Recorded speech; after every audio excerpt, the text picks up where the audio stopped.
तर नमस्कार मित्रांनो, स्वागत आहे तुमच्या सगळ्यांचं माझ्या आजच्या ब्लॉगमध्ये. आणि आज मी ट्राय केलेलं आहे फॉर्मल्स म्हणजे असं आहे नाही, पण ठीक आहे चला.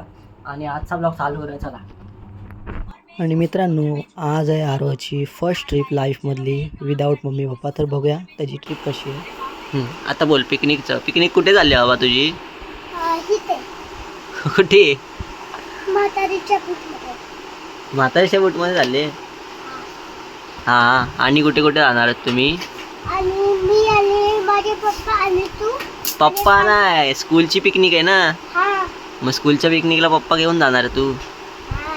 हा. मग अरे गाडी चालवणार तो बसवाला. हा, बस आपल्याला पोलीस स्टेशन मध्ये रुकायचं. थांबायचंय तिकडे जाऊन. नाही, पोलीस स्टेशनच्या इथे थांबायचंय असं बोलायचंय तुला? पोलीस स्टेशन मध्ये पोलीस त्याच्या बाहेर उभं राहायचं तोपर्यंत बस येईल. हा, मग आपल्याला घेऊन जाईल. अच्छा. मग आपण जाऊ पिकनिकला. मग पोचू, खाऊ खाला आम्ही. मग सगळे स्लाइडवर जाणार. मग आम्ही येऊ घरी. तर दीदीचा हात सोडायचा नाही. स्वामींचं नाव घे पहिलं. पाया पड पाय पड पहिलं. हे घर समजा आहे. आम्ही स्वामींच्या घरात राहतो. थांब जरा, चला मारशील. लक्षात घ्या. ओ गांगेश्वर आहे बाबा. हा, ओ गांगेश्वर. ही गांगेश्वर.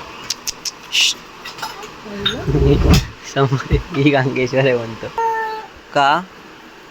तू रडत राहते. कुठे? रडत राहते तिथे. आणि बोलतोस दीदी आली मी का नको येऊ? तू तिथे मग रडत राहशील. माझी मम्मा कुठे, माझी मम्मा कुठे, माझी मम्मा कुठे हा, रडत राहशील. तर मग तुला म्हणून मी घेऊन जाते. कारण की तू तिथे खूप मस्ती करतोस. मस्ती केलीस तर मी येईन. चल. कुठे राहिली तुझी आईस? ए, सोडा आपल्याला जरा. असं नाही बोलायचं. मग? मोठी आहे ना ती तुझ्यापेक्षा.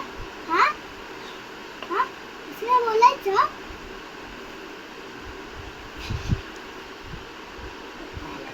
बोला, कसं बोलायचं? कसं बोलायचं माहिती का? हा बघ ना, कसं टुटून बोलतोय. टुनटुन टुनटुन तुरु तुरु असतं ते. कसा तुरु तुरु बोलतोय. टुटून बोल. ए, समोरी तुझं नाव काय आहे? नाव काय? आपण चलो.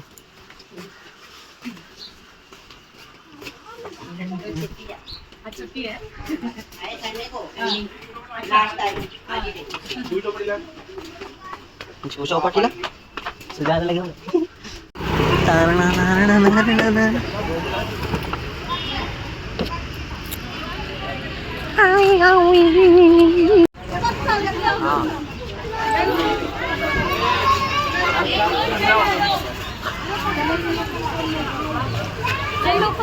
हा भाई पहिलाच गेलाय.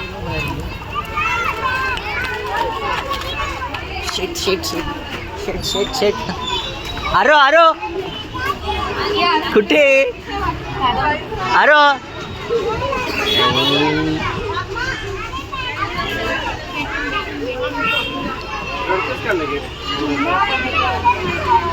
अरे कुठे जाते?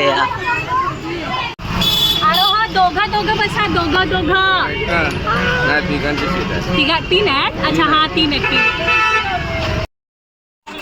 आरोला सोडून मी निघालो ऑफिसला जायला. आणि ऑफिसला जाता जाता मला एक मस्त असं सीन दिसलेला आहे भावाने बघा.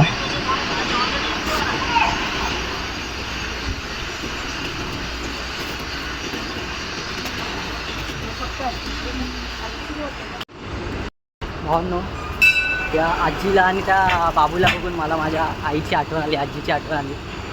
तर सध्या मी चाललो आहे ऑफिसला. चला ऑफिसला जाऊया सगळी. हम लोग जा रहे हैं अभी कड़क आवाज में. थोड़ा आवाज आवाज कसा येतोय बघ. आज जाऊया ना आपण स्वामींच्या मठात जाऊया ना. तुझा पण आवाज येतो ना यात? फक्त माझाच आहे ना, जो बोलतो त्याचाच येणार. हा, आम्ही आता आलोय स्वामींच्या मठाच्या इथं. तर आम्ही आता दर्शन घेणार.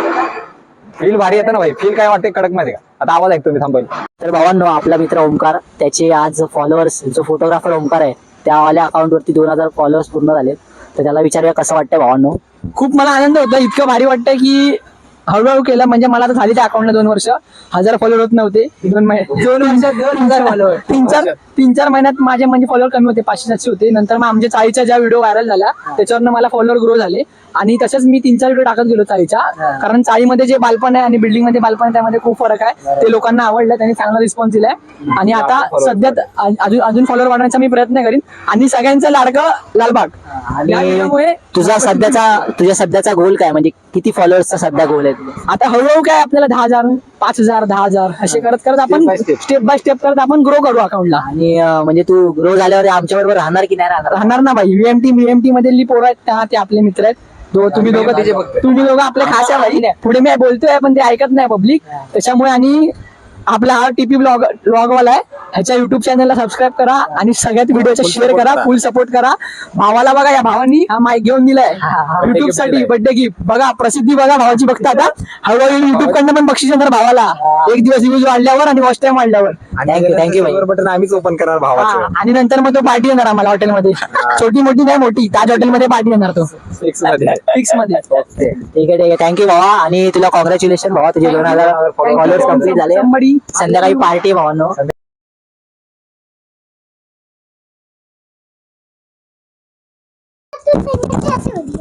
तर मित्रांनो, आज आरो गेलेला त्याच्या लाईफच्या पहिल्या ट्रिपवरती.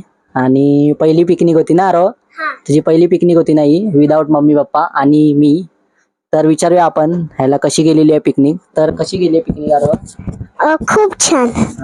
आणि कुठे कुठे गेलात तुम्ही फिरायला? आम्ही गेलेलो गार्डनला.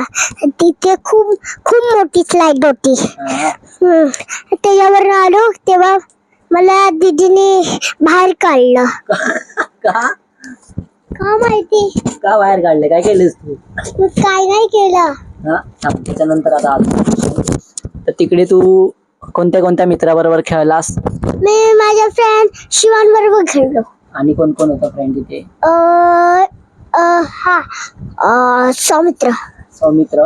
एक मिनिट. हा, तर माझा नेक्स्ट क्वेश्चन असा आहे की तुम्ही म्हणजे ही तुझी फर्स्ट पिकनिक होती, तर तू कुठे गेलेला? म्हणजे कोणता प्लेसचं नाव काय त्या? प्लेसचा तिथे मोठा खूप गार्डन होता. पण काय होतं त्याचं नाव? काय होतं गेलेला असते? आम्ही खूप लांब गेलेलो. कुठे लांब? खूप लांब, इथे गार्डनच्या इथे आम्ही खूप खेळलो. आणि तुझ्याबरोबर पिकनिक मध्ये कोणत्या कोणत्या तुझ्या टीचर होत्या? टिटू दीदी आणि मिता दीदी. तुला टीचर होत्या. आणि मम्मी पप्पाने तुला लगेच परमिशन दिली जायला? हा, काही विचारलं नाही तुला? विचारलं. थांब जरा क्वेश्चन तर विचारू दे. त्याच्यानंतर मम्माने, अरे असं नको करू, तुझ्या मम्माने काय काय सांगितलं होतं जाताना की काय नको करूस, असं असं कर, काय काय सांगितलं होतं? माझ्या मम्मीने सांगितलं दीदी दीदी जाते तिथेच जायचं. आणि अजून नाक आला तर मी रुमाल घेते, रुमाल फुस. आणि दीदी जे क्वेश्चन बोलते पण तिथे हळू खेळ. ते म्हातारीचं मूठ आहे. अच्छा, म्हातारीच्या बुटामध्ये गेलेला तुम्ही? अच्छा, मग ते सांग, मी ते विचारतो ना मग अजून तुला की त्या असं नको करूस, तू दिसत नाही त्याच्यामध्ये, लांब जातोयस तू. आणि पाय खाली ठेव, पाय स्थिर ठेव. सकाळी भाजलायस ना जाताना चहा, माहिती आहे ना कसा कसं रडतात. अच्छा, नेक्स्ट असा क्वेश्चन आहे की मी काय विचारलो होतो, विसरलो. हा, तर मित्रांनो, आपला पॉडकास्ट इथे संपलेला आहे कारण आपले जे प्रेक्षक होते ते गेलेले बाहेर, त्यांचं खायला आलंय, कोणतरी आलंय, ते खेळायला गेलंय. तर चला, आपला पॉडकास्ट इथे तर मित्रांनो पोहोचलेलो आहे घरी. आणि माझी ती स्टोरी आधीच राहिलेली आहे की मी ऑफिसमध्ये सांगायचो, कारण माझा मोबाईल स्विच ऑफ व्हायला आला होता. तर भावांनो, सांगायचं असं आहे की एक मुलगा आला होता आता, म्हणजे क्लोजिंगच्या टाईमला, म्हणजे लहान होता, मला वाटतं एक 11-12 वर्षाचा मुलगा होता. तो आमच्या इकडे म्हणजे स्पीकर्स घ्यायला आला होता, त्याचे गॅजेट्स वगैरे असतात ते. आणि पहिला तो आला, त्यांनी सगळं बघितलं काय काय घ्यायचं आहे. त्याच्यानंतर त्याने त्याच्या घरी फोन केला होता की मला हे घ्यायचं आहे. आणि मग तो घरी जाऊन भावांनो कॅश घेऊन आला. आणि त्याच्यानंतरला मग जेव्हा तो आला, आमचं क्लोजिंग चाललं होतं, तरी पण त्याने घेतलं मटेरियल. भावना 80,000चं मटेरियल घेतलं त्याने. भावना मला शॉक बसला. त्याच्यानंतर समजलं की त्याचा पप्पा काहीतरी डिरेक्टर आहे. तर मी त्याचा उद्या इंटरव्ह्यू घेणार आहे. तो आला तर पॉडकास्ट वगैरे काहीतरी मी घेणार आहे. मला काहीतरी वेगळं वाटतं, कारण भावनो एवढ्याशा वयामध्ये आपलं पॅशन जपायचं वगैरे म्हणजे छोटी गोष्ट नाही. त्याच्यामुळे असं म्हणजे असे आईबाप किंवा सपोर्ट करणारा कोणतरी पाहिजे भावनो. आता त्याच्याकडे ते सगळं म्हणून त्याच्या आईबापांनी सपोर्ट केला हे तुम्ही बोलाल, पण एक असतं ना, एक थोडा म्हणजे पूर्ण 100% ॲटलीस्ट 50% सपोर्ट घरून असला पाहिजे भावानं, तरच मुलं पुढे वगैरे जातात. तर सांगायचं एवढंच आहे भावानं, मला त्याची स्टोरी एकदम वेगळी वाटली आणि मला त्याच्याकडून जाणून घ्यायचं होतं काय होतं, पण ते राहिलं भावानं, कारण मी खाली जायच्या आधीच तो निघून गेला होता. आणि तर बघूया उद्या येणार आहे बोललेत लोक, तर बघूया उद्या आला तर मी नक्की भावानं त्याचा पॉडकास्ट घेईल आणि तुम्हाला ती व्हिडिओ टाकेल, त्याची स्टोरी टाकेल काय आहे ती, म्हणजे का त्याला आवड आहे किंवा त्याचं पॅशन आहे की त्याला ते करायचं आहे की असं चाललंय मला जाणून घ्यायचं भावनं. तर उद्या मी बघेल तो आला तर सांगेन तुम्हाला. त्याचं आजसाठी मी एवढंच बोलतोय, बाकी बघूया चला.